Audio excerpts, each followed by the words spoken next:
যার ভয়ে পালাও তুমি সেই মা যোগাদ্দা আমি। বন্ধুরা, আমি আজ দাঁড়িয়ে আছি সেই যোগাদ্দা মায়ের মন্দিরের সামনে। এখানকার দর্শনীয় স্থানগুলি আপনাদের দেখাবার চেষ্টা করব। চলুন ভিডিওটি দেখা যাক। ভিডিওটি ভালো লাগলে একটা লাইক করবেন, কমেন্ট করবেন, শেয়ার করবেন এবং আমার চ্যানেলটি সাবস্ক্রাইব করে আমার পাশে থাকবেন। ক্ষীরগ্রাম কিভাবে যাবেন? হাওড়া কাটোয়া লোকাল ট্রেনে চড়ে কাটোয়া জংশনে নামতে হবে। কাটোয়া জংশনে নেমে ওভারব্রিজ দিয়ে স্টেশনের পশ্চিম দিকে 7 নম্বর প্ল্যাটফর্মে নেমে যান।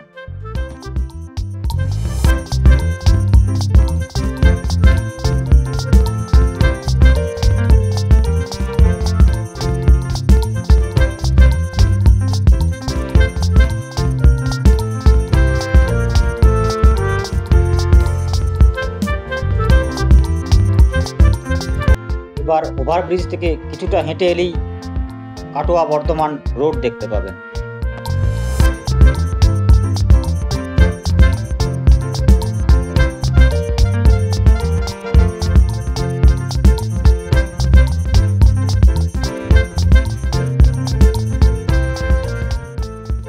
এবার বাঁদিকে ঘুরে দেখতে পাবেন বর্ধমান যাওয়ার বাস দাঁড়িয়ে আছে, কিংবা কিছুক্ষণ অপেক্ষা করুন, বাস চলে আসবে।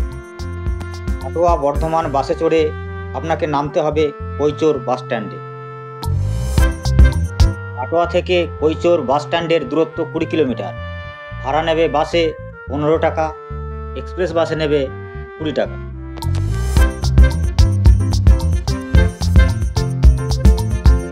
এটি কৈচোর বাস স্ট্যান্ড। এখান থেকে নেমে আপনি সামনের দিকে একটি রাস্তা চলে গেছে ক্ষীরগ্রামের দিকে। এখানে বাসও আছে, আবার টোটো আছে। যে কোনো একটা কিছুতে আপনি ক্ষীরগ্রাম চলে যেতে পারবেন।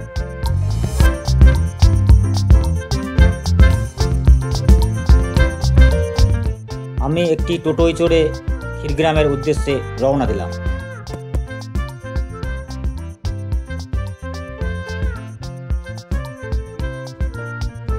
ওদিকে সবুজ ধান ক্ষেত, মধ্যস্থল দিয়ে রাস্তা, সুন্দর পরিবেশ।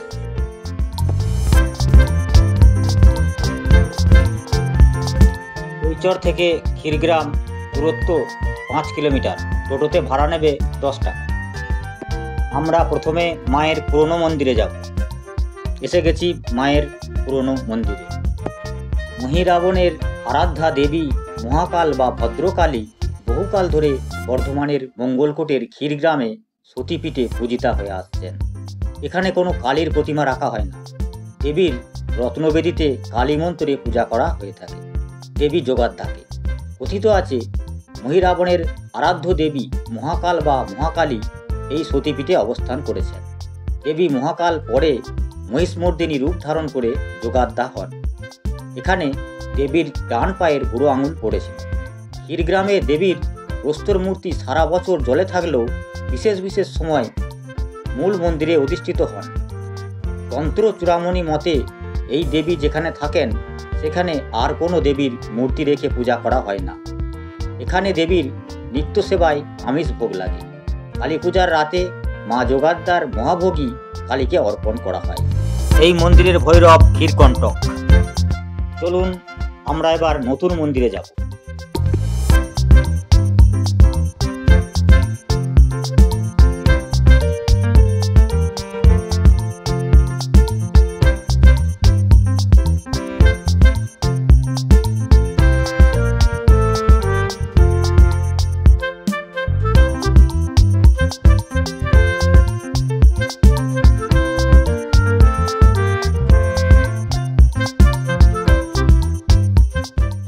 আমরা নতুন মন্দির প্রাঙ্গণে পৌঁছে গেছি।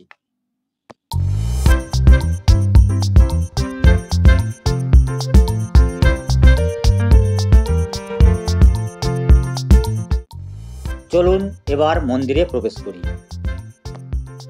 51 সতীপীঠের একটি হলো পূর্ব বর্ধমান জেলার ক্ষীরগ্রামের মা যোগাদ্দা সতীপীঠ।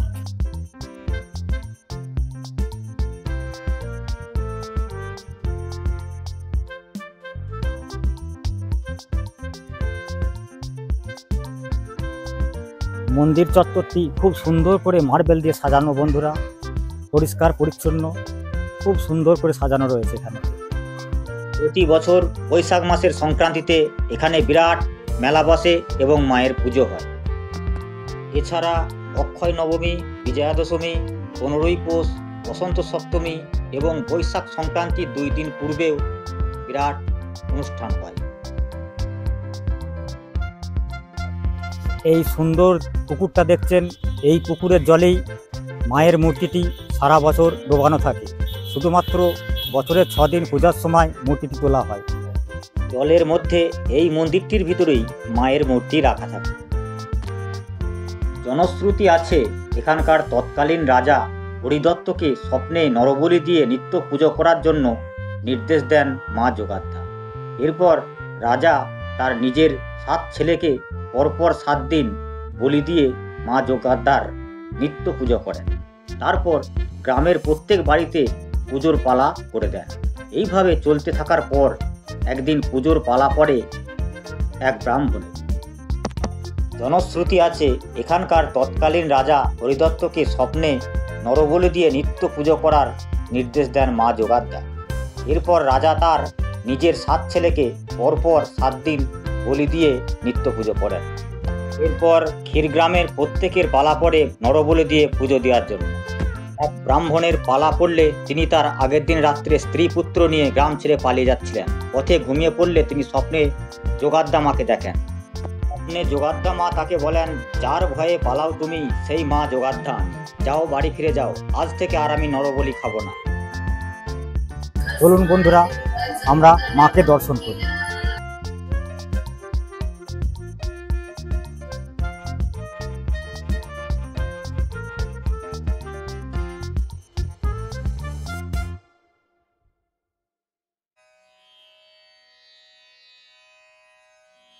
পিছনের ওই পুকুরটিতে পাঁক তোলার সময় একটি মায়ের মূর্তি পাওয়া যায়। সেই মূর্তিটি গ্রামবাসীরা এই মন্দিরে প্রতিষ্ঠা করেন।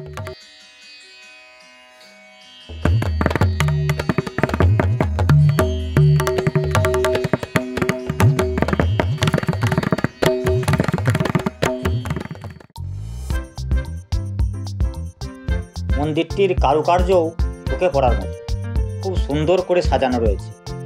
ক্ষীরগ্রামের যোগাদ্দা মায়ের মন্দিরের সঙ্গে রামায়ণেরও কাহিনীর যোগ আছে। কথিত আছে রাজা রাবণ রাম ও লক্ষ্মণকে অপহরণ করে নিয়ে গিয়ে পাতালে লুকিয়ে রাখেন। মহিরাবণের আরাধ্য দেবী ভদ্রকালীর সামনে বলি দেবেন বলে নিয়ে যান। তখন হনুমান দৈবশক্তি বলে জানতে পারেন এবং পাতালে মহিরাবণকে হত্যা করে রাম লক্ষ্মণকে উদ্ধার করে কাঁধে তুলে নিয়ে আসেন এবং ভদ্রকালীকে মাথায় করে নিয়ে একটা সুড়ঙ্গ দিয়ে এই ক্ষীরগ্রামে পৃথিবীর উপরে ওঠে। আর হনুমানজি এখানেই ভদ্রকালীকে প্রতিষ্ঠা করেছিলেন। তিনিই যোগাদ্দা মা।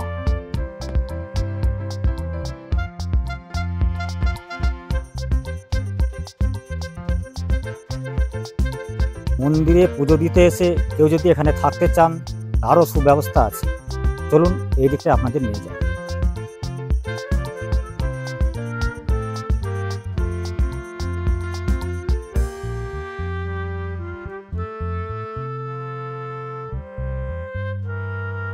সুন্দর গেস্ট হাউস রয়েছে, এখানে আপনারা এসে থাকতে পারেন। বন্ধুরা এবার আমরা যাব ধামাস পুকুর। এই পুকুর নিয়ে একটা কাহিনী আছে, চলুন আপনাদের বলব।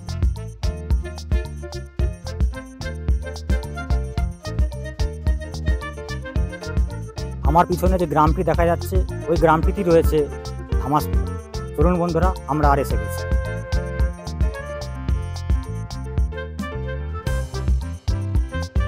এই ধামাস পুকুর নিয়ে যে কাহিনীটি প্রচলিত আছে সেটি এবার আপনাদের বলি। জনশ্রুতি আছে মা যোগাদ্দা এই পুকুরের কোনো একটি ঘাটে বালিকার ছদ্মবেশে বসেছিলেন। সেইখান দিয়ে একজন সাঁকারি হেঁটে যাচ্ছিলেন। মা যোগাদ্দা সেই সাঁকারিকে ডেকে হাতে সাঁকা পড়েন।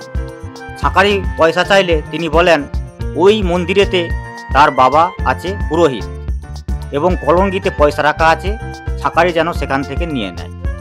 এরপর সাঁকারি মন্দিরে গিয়ে পুরোহিতের কাছে পয়সা চাইলে পুরোহিত মশাই বলেন তার তো কোনো মেয়েই নেই, কিন্তু তিনি বুঝতে পারেন এ মা যোগাদ্দারই লীলা। সঙ্গে সঙ্গে তিনি ছুটে আসেন পুকুরের ঘাটে। কোথায় মা? তখন পুরোহিত মশাই শাঁকারিকে বলেন, কোথায় মা? কাউকে তো দেখতে পাচ্ছি না।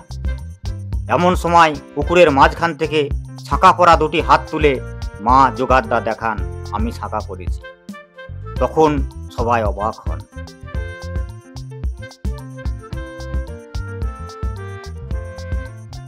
এখন চলুন আমরা ভোগ খেতে যাব। ভোগ খাবার টাইম হয়েছে, চলুন যাই। পরিষ্কার পানীয় জল রয়েছে, হাত মুখ ধুয়ে এবার ভোগ খেতে যাব। চলুন বন্ধুরা।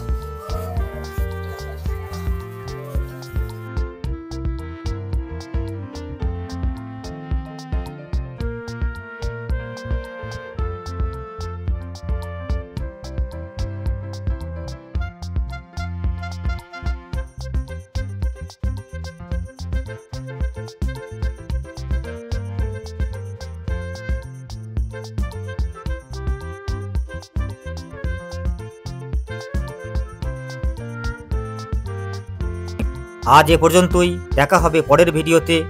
ভিডিওটি দেখার জন্য আপনাকে অনেক অনেক ধন্যবাদ।